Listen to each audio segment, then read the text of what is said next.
সখী রজনী ঘুরালো পূর্ণিমা চলে গেল, তবু তুমি কেন এলে না? তুমি কেন এলে না? তুমি কেন এলে না?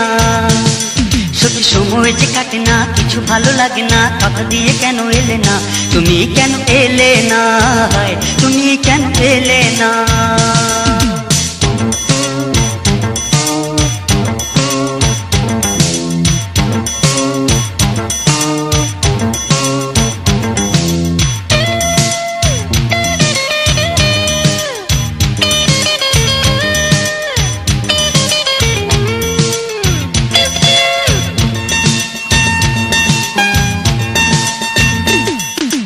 আজ তুমি কাছে নেই, আমি যে বড় একা, জানি না জীবনে আর পাবো কি দেখা। আজ তুমি কাছে নেই, আমি যে বড় একা,